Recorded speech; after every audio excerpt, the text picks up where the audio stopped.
Many years ago, when I was a student, even a young student or young pupil of jurisprudence at Bonn in Germany, I remember a great politician, a very brave and a stubborn, but at the same time admirable politician, came to the Federal Republic of Germany, who was taken to the very forefront of the Iron Curtain in the western side of the Iron Curtain, and who stood there and shouted, "Mr. Gorbachev, pull down this wall." And no doubt, this was a great moment when both the people of Germany on both sides of the Iron Curtain began summoning courage, even thanks to Mr., or I should say late, Chairman and President Mikhail Gorbachev. They began to appreciate the very center, I should say, the very nucleus of and the vertebra of freedom and liberty. This very brave leader was none other than late President Ronald Reagan, who stood on the western side of the Iron Curtain, and I crave to reiterate what I said, shouted, "Mr. Gorbachev, pull down this wall."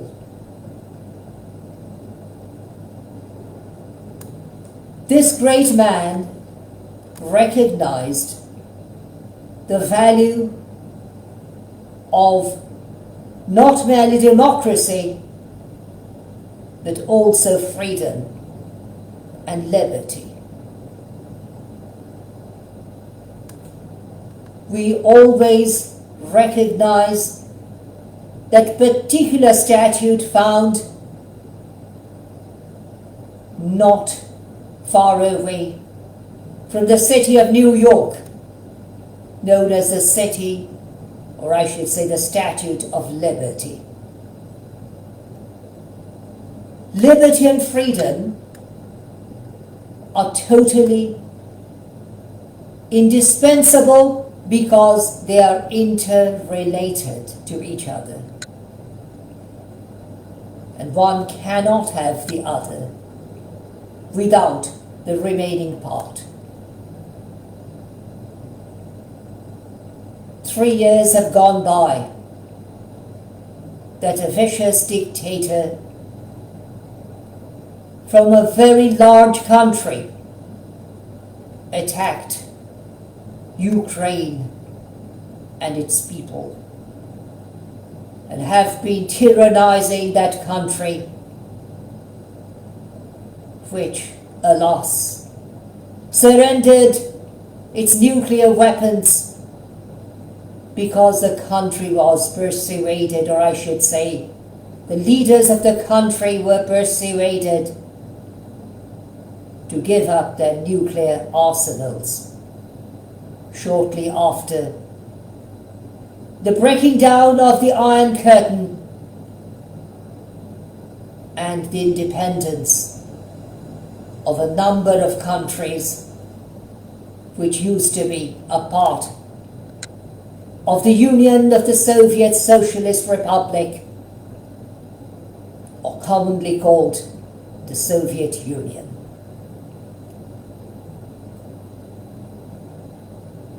Mr. Ronald Reagan was most certainly a president belonging to the Republican Party,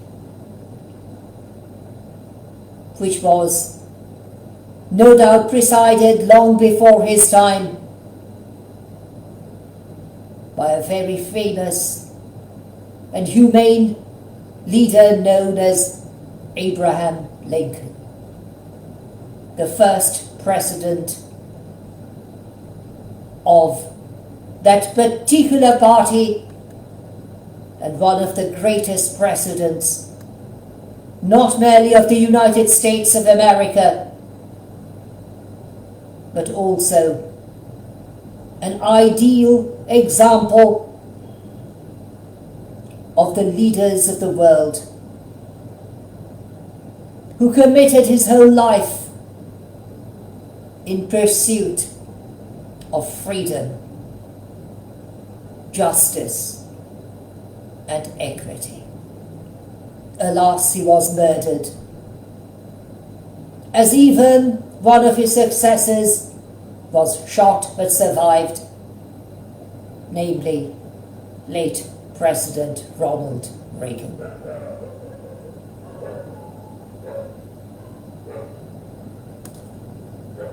This president's utterance persuaded, and I am using the expression not as a single people, but peoples of both Eastern and Western world as a whole, not merely of Europe, to stand up as one in the unity and in the very spirit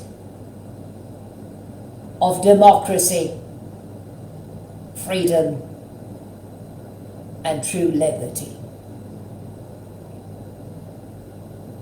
Today, that particular state, once under a different name, namely Soviet Union, presided by late President and Chairman Mikhail Gorbachev, is being abused by a vicious dictator who, forgetting that greatness of one of his former leaders, has been attacking the weakest part of Ukraine for the past 3 years. And alas, even a successor of late President Ronald Reagan appears to have forgotten that morale, the very high standard laid down by the Republican President Ronald Reagan a number of decades ago.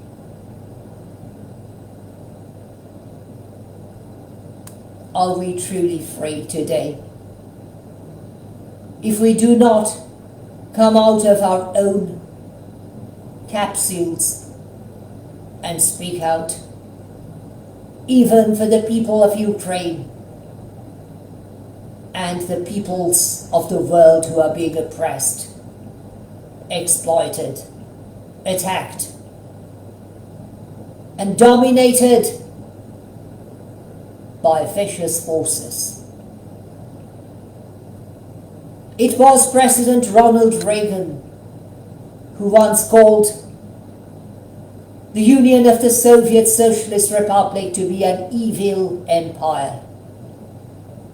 Yet, he was ready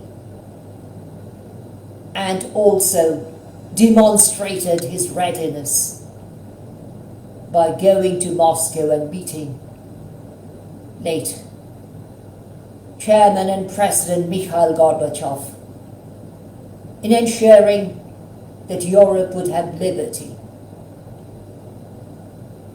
I was a student in Europe. I even had the opportunities of working there, even as an educationist. Europe, including the United Kingdom of Great Britain and Northern Ireland, the Federal Republic of Switzerland, the Federal Republic of Germany, and the Confederation of Switzerland had been my second, third, fourth homes. Today my heart cries, even in fear of what might befall those countries and their people. The First World War lasted officially from the Gregorian years 1914 till 1918. The Second World War lasted officially after that vicious and evil dictator took power in 1933, and until he committed suicide in 1945. How long are we going to encounter this vicious war? Oppressing, tyrannizing, murdering so many people in Ukraine. A question I'm obliged to raise upon my own mind, and with all due dignity and respect and honour, upon the minds of my fellow global citizens. Democracy is not merely a word, and not merely even the translation of the word people's rule or rule of the people, befitting even republic. True democracy also means freedom and liberty, to which even the people of Ukraine remain fully entitled, without any reservation, without any condition, without any setback. They need the support of all of us, not merely a few. I thank you in anticipation for your kind understanding, and bid all of you a very solemn moment.